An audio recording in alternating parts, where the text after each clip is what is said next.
what is this object-human relationship? That is something that I'm constantly thinking of. And that's why very often than not, deliberately so, I do not use human figure to kind of, explore this. I try to explore a human presence or whether its absence through a world of objects that may tell a story about someone who's not there, but at the same time there because the story is being told constantly.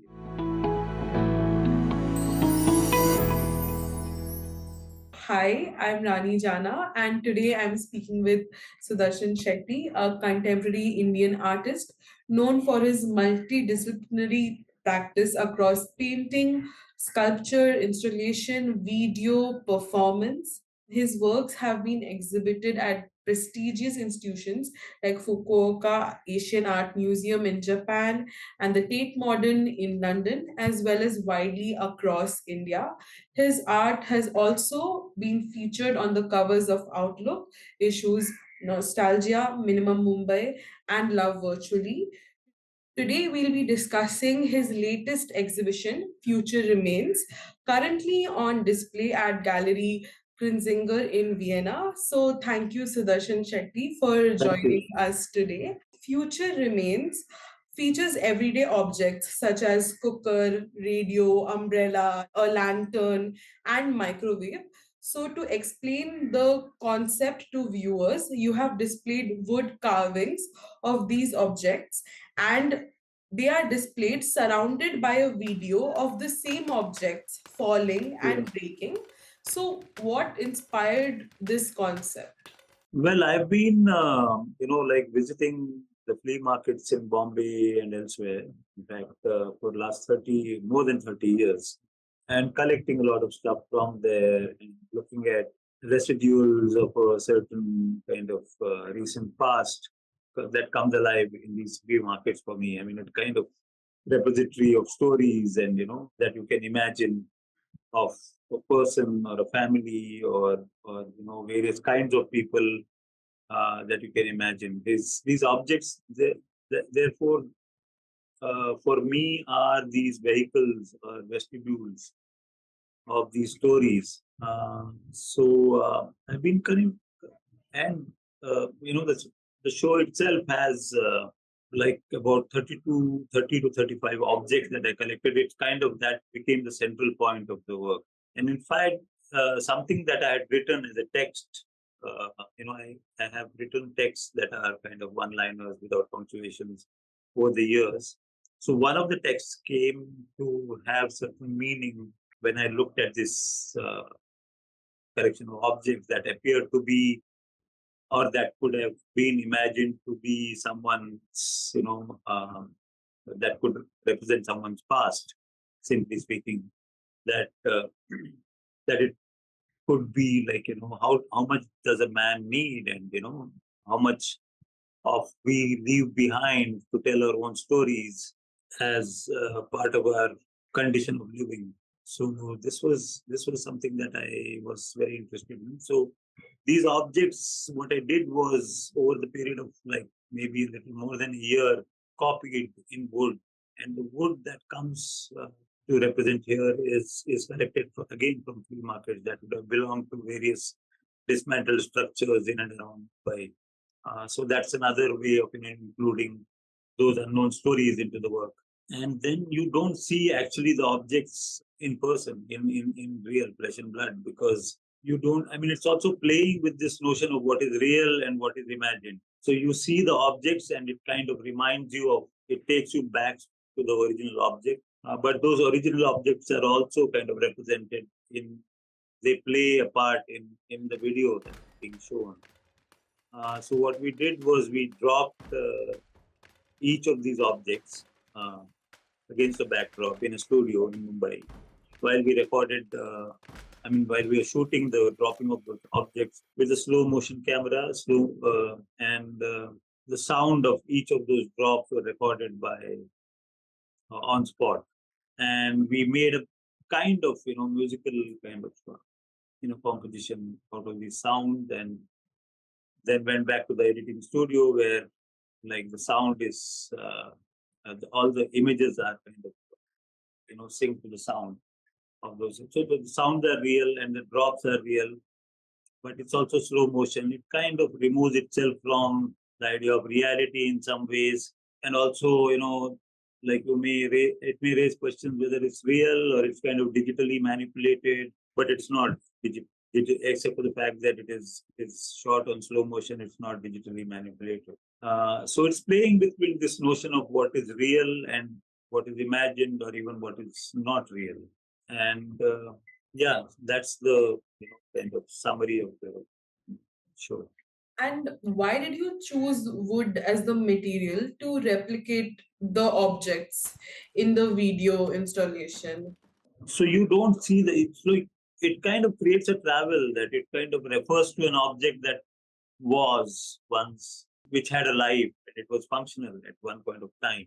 Once you replicate that object, and for example, like the old kind of dial phone, and once you replicate that object, it kind of creates a certain sense of travel in your experience of it right there. That it kind of goes back to for you to imagine the phone, and the phone which is again redundant, which is not in use. So it kind of takes you back in layers in terms of your memories of your own past, and also kind of looking at the idea of function. How does it come alive as an art object, and what do these objects hold as meaning? At the same time, what does this how what value does it kind of accumulate as soon as it's in a gallery or a museum space? So all these questions come to play its part in the experience of it, possibly. That is something that I constantly uh, kind of deal with and think about when I'm making any work. And in another part of your exhibition, you transformed soft objects like clothes and bags Hmm. into solid resin and marble dust sculptures. What drew you to that approach? So most of those images come from like real kind of situations that I've seen around. It's also kind of residual, that it's like also has this feeling of something someone has left behind or some people have left behind, and it's not in use anymore. So that needed to be kind of the idea of fossilization, that it kind of make it look like marble. Those discarded clothes, as you may see it in the show, they're made to look like marble, but they're not marble. They're not made in marble. The fact that it's not made in marble itself is inclusive in some way. Once you know it's not in marble, it looks like it.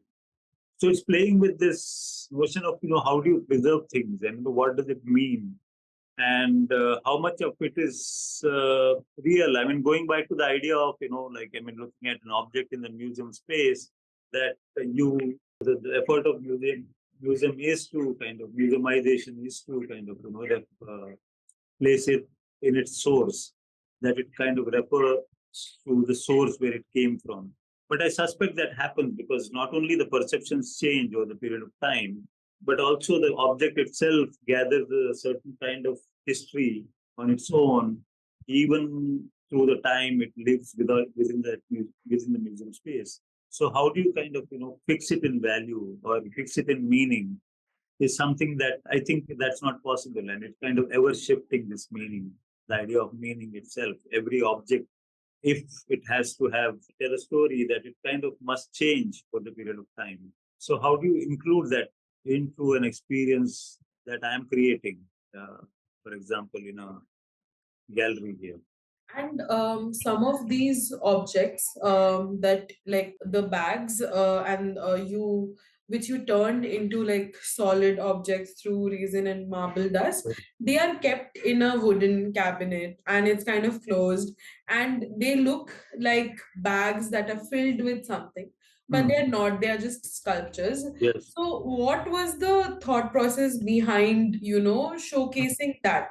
The thing is, I mean, I was creating a kind of scene of or a kind of space that is being kind of emptied and left like emptied of a human presence, basically, that I've seen as a personal experience in many places, especially through the time of COVID, that there were a lot of spaces that I would go, and like, I mean, some of the spaces of the people who work with me, that had left for their respective homes in the villages. I've shot a lot of pictures of those spaces, and I think a lot of the information for this kind of work, the kind of work that I'm making now, comes from those pictures and my memory of it. So it was to create that kind of space where, but it's also to say that this space is not real. The fact that it is a show, there is an artifice involved in kind of constructing something, that is real out somewhere there, is also inclusive in the show. That the artifice of building something that's supposed to be real is also inclusive.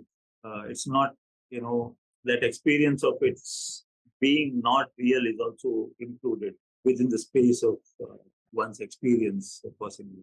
In another part of your exhibition, there are these salvaged doors, and they're adorned with a brass heart, one of the salvage doors, and the other one with a bronze ribcage. Mm. And they kind of introduce a certain human element to the objects. So, what relationship do you see between these objects and the body in this work of yours? I think, the kind of or the object that we surround ourselves with, whether they are utilitarian or otherwise, must tell a story of us in some way. Must tell a story of each one of us in some way, the kind of object that we. And, like it's like looking at a bookshelf of someone that, you can make out the kind of person one is. I mean, that's like an old kind of idea. So, what is this relationship between, what is this object human relationship? That is something that I'm constantly thinking of. And that's why, very often than not, deliberately so, I do not use human figure to kind of, explore this. I try to explore a human presence or whether its absence through a world of objects that may tell a story about someone who's not there, but at the same time there because the story is being told constantly, right? So, I mean, in as many different ways as possible that I try to do within a show.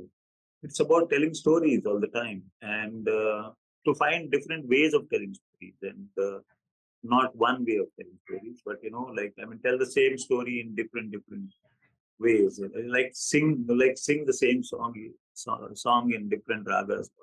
The exhibition combines video, sculpture, and installation. Can you talk about your process? How do you decide which medium best expresses a particular idea? This is something. It's a part of a rigor that is, like, I guess, that comes through so many years of practice. I guess it's a natural kind of response to things, that this must work in a way that, like, what does marble mean? What does, like, this is like, as a sculptor you are thinking about material and for many years, and it kind of, how do you use, what is the use, how do you kind of use what is the evocation that it possibly kind of comes with each material is something that you think about constantly, and it's a natural kind of informal process. It's not really learned. It kind of comes from making of things. And I believe strongly that even making can be, a source of knowledge, not only like reading and writing. It's also within the making can be something that kind of produces knowledge. If you think about this exhibition particularly, Hmm.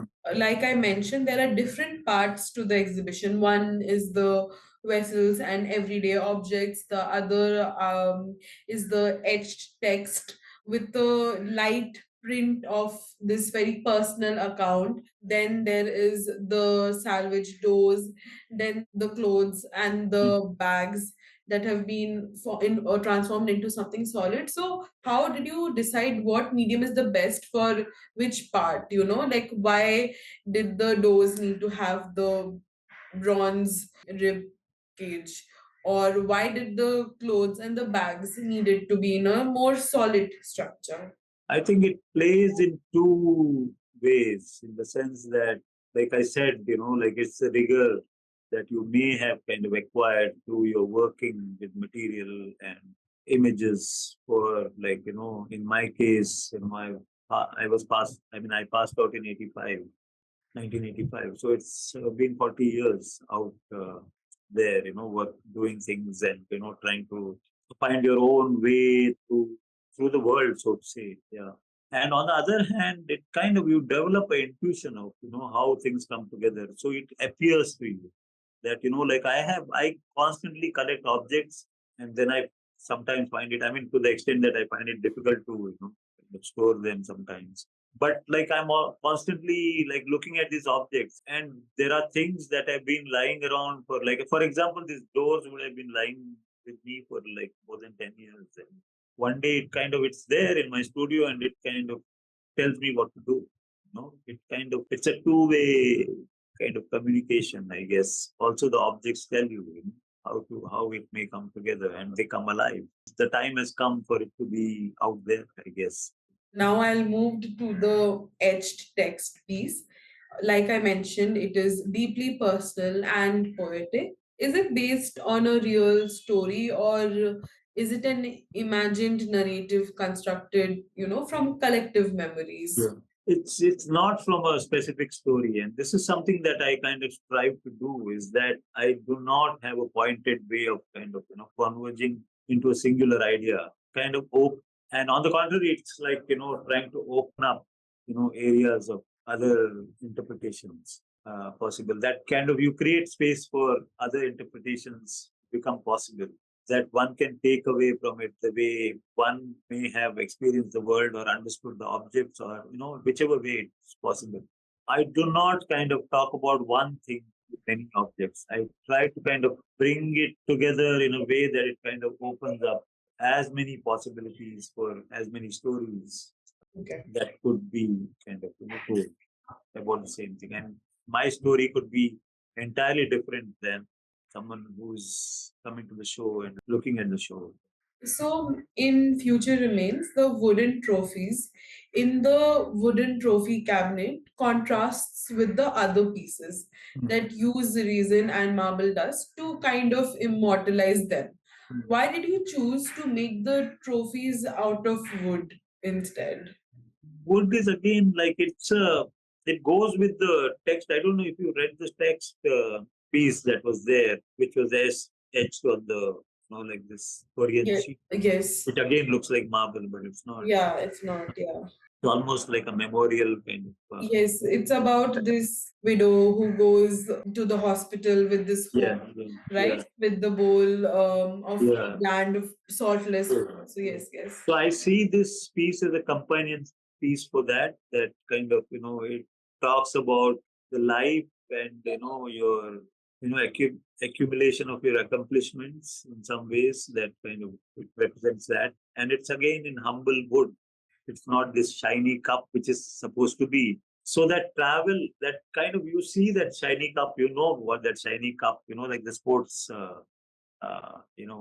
awards are like. Yes.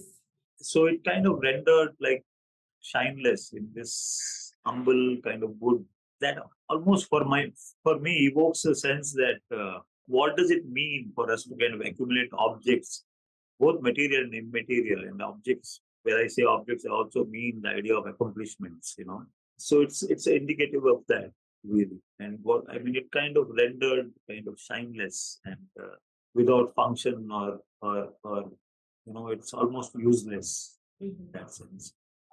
So trophies, like you mentioned, like the sports prizes, they kind of indicate success, right? Yes, Like and yes. winning. Was there any part of you that was also trying to, kind of decipher the concept of success and winning through, making the trophies into wooden objects rather than their desired material, which is silver, gold, bronze? I think one of the human condition is to find meaning, like we can't not but look for meaning. And at the same time, very well knowing that, everything that you gather, or everything, all these accomplishments can also be seen as meaningless. So both those positions are mutually inclusive, even in our conscious life, so to say, in our waking life, even not only in the dream life. That I am quite interested in this kind of seemingly opposite positions, are inclusive in the same space of your experience or your experience of your own life even. So I constantly work with that idea that it is meaningful, like that you kind of invest something with so many meanings, the objects that you kind of live with. At the same time, it can be meaningless. And all the objects that I'm talking about in the show itself, they are rendered meaningless by the fact that they are, ripped off their function, so to say. And it kind of accrues certain value when it comes into a museum space or the gallery space as objects that can be seen as artwork. The exhibition Future Remains is currently on display at Galerie Krinzinger in Vienna. How do you think international audiences will interpret these objects, which are deeply local, very Indian, and the stories also are quite personal and so how do you think they will take it? I don't know how they take it, but my job is to take these stories to them. I don't know how it will be kind of seen, but I've had some very good conversation, and this is the fourth time I'm showing with them in the period of last 17 years. So I've had great conversations. I've had because of my show and because of fact that I've had the opportunity to be there. I've met many interesting people that I have a longer relationship with even now. What would be like a memorable interaction that you remember, as an artist displaying your works on international grounds? There are many of them. I'm not fair to kind of pick one or two. Yeah, many friends I've met and many meaningful relationships that I've had, and had this possibility of continuing conversations about their work, my work. Some of them are artists, some of them are architects and writers, and all kinds of people. And this constant sharing that has happened. That's still ongoing. That I value a lot. Thank you so much, Sudarshan ji.